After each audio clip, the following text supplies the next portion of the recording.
Ladies and gentlemen, we have officially reached it. We have finally reached the Marineford New World parallel.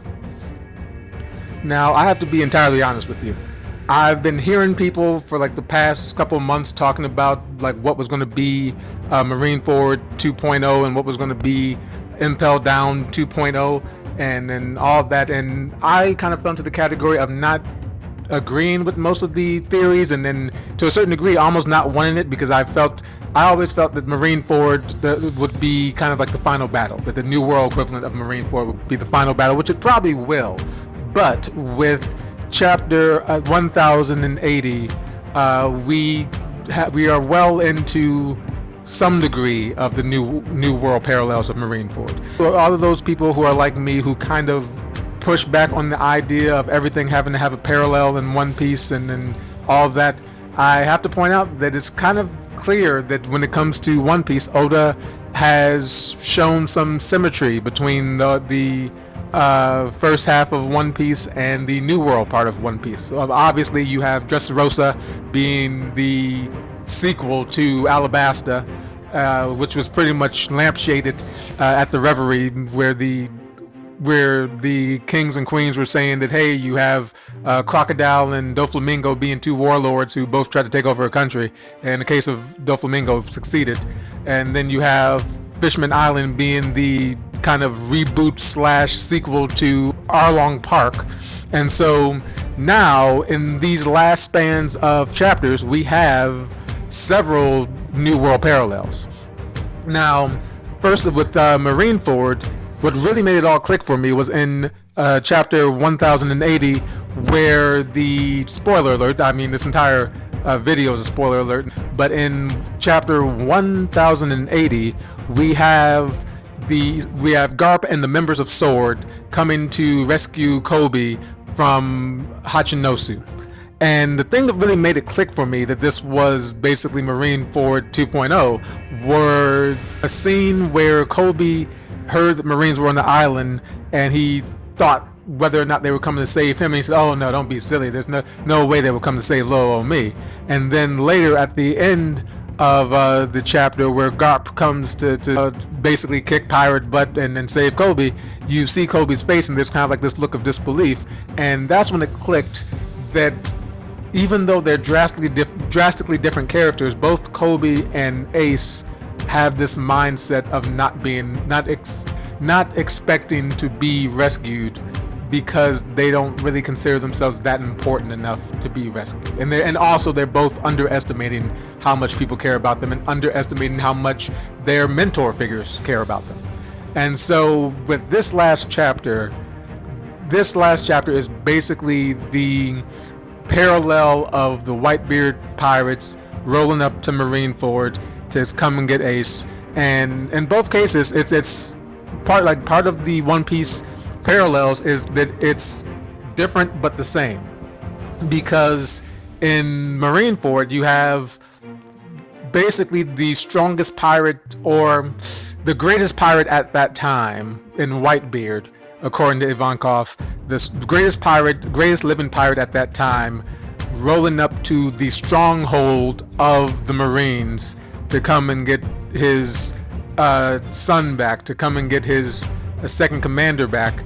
And then in the current timeline, in the current part of One Piece, you have the greatest living Marine rolling up to the stronghold of pirates, like the most famous pirate island, the closest thing the pirates have to a headquarters, and also the headquarters of Yonko, and rolling up to there to get his protege back. Now, of course, I'm hoping that this ends differently than it did at Marineford. Obviously, Kobe being drastically different than Ace, I doubt that he would kind of turn around at the last second and then wind up getting killed for it. And then again, with Garp, it could go either way, but as many fans have said, we're hoping that it's too early for Garp and Blackbeard to really get into it. And it would take a lot for one of Blackbeard's crew members to take out Garp. And so hopefully they get away clean, and hopefully this ends differently, but we're not out of the woods yet. But the bottom line is that this is very much a Marineford parallel. Now, what's interesting about this is that this all ties in with several parallels kind of leading up to Marineford, in the sense that with Law versus Blackbeard is kind of splitting the Ace character. That Colby is Ace who got captured, whereas Law is the Ace who fought Blackbeard. Now, of course, Colby fought Blackbeard to a certain degree too at Amazon Lily, but with Law versus Blackbeard on Winter Island, it has very strong parallels to Ace versus Blackbeard at Benero Island, where you have two members of the Will of D duking it out, fighting it out. Of course, Blackbeard being one of those members in each fight. And then we'll see if we get to see the end of the fight, but if we don't, that would be an even more stronger parallel to the Ace versus Blackbeard fight, where we see a little bit of the fight and then we cut out right before we see like the knockout blow. And one of my theories here is that at Benero Island, Blackbeard asked Ace to join him kind of while they were fighting or before they fought, and of course Ace turned him down because, for a lot of reasons, obviously, but most and foremost is because he killed Thatch. And so even if Ace were somehow to be someone to join another crew other than Whitebeard's, definitely not joining Teach after he killed Thatch. But with Law, it's very possible that if Blackbeard gave him the same offer, he might take it. Because what I like about the Law and Blackbeard fight is that both of them are two of the best schemers and strategists in One Piece. That both of them kind of don't fight you directly. Like, they will if they have to, but only after they plot some stuff out. With Law at Onigashima, obviously he was up for fighting Kaido, up for fighting Big Mom, but that was only after doing this long drawn out plan to kind of team up with Luffy and then to kind of take down Doflamingo. And really that was his whole goal, was to take down Doflamingo. But he kind of, once that happened, he was cool with going after Kaido as well. And so with Blackbeard, obviously he has no problem fighting, but only after he's kind of stacked the deck. And so of all the people who would be predisposed to join Blackbeard, I could very much see Law joining Blackbeard to find out more about the Will of D, and also with the idea of stabbing him in the back later. Like with Luffy, one of the things that was always in question, which I'm simultaneously happy and disappointed that it didn't happen, was whether or not Law was ever going to betray Luffy, because it was obvious that he was a little bit more strategic and underhanded than Luffy would be capable of being. That Law kind of has a certain edge to him that Luffy doesn't have, and so it was always possible, but thankfully he didn't. But in this case, if he were to team up with Teach, he definitely would.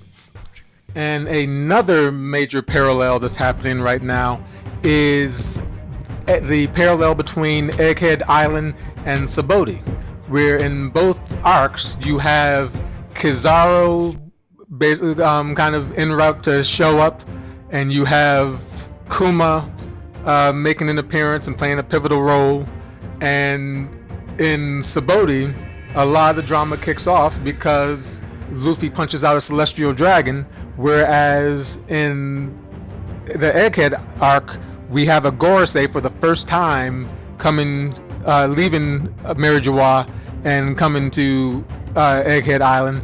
And we'll see what happens with that. We'll see if Luffy is able to lay hands on him or if someone else does. But most people are banking on the fact that Luffy is going to at least take a swing at him, and then whether it lands, whether it takes effect or not, is largely doubtable. But most people are assuming that parallel is coming. And also a similarity between Sabaody and, I guess, not really the Egghead Island arc, but this arc in One Piece in general, is where you have Kuma separating the Straw Hats, and you get the narrative boxes saying that the Straw Hat crew was basically exterminated, or I forget the exact phrase, but they were wiped out. That the Straw Hat crew was destroyed.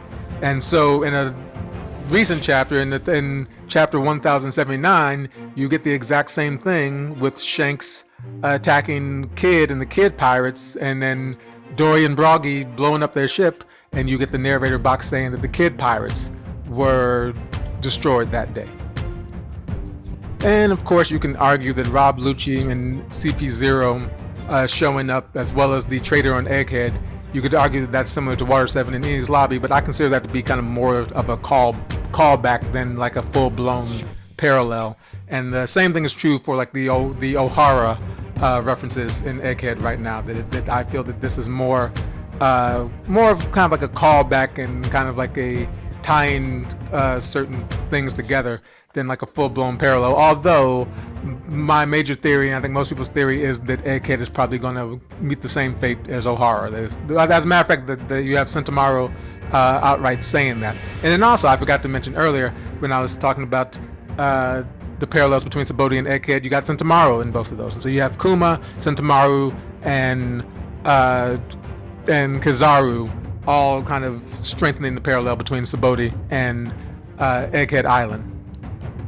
And then the last parallel hasn't happened yet, but as I said, many people are waiting for the Impel Down 2.0 because most fans feel that there's too many interesting characters, mainly Doflamingo, too many interesting characters that are in Impel Down right now who would almost be wasted if they weren't in the final battle, or if they weren't kind of at the end of One Piece taking some part, playing some part.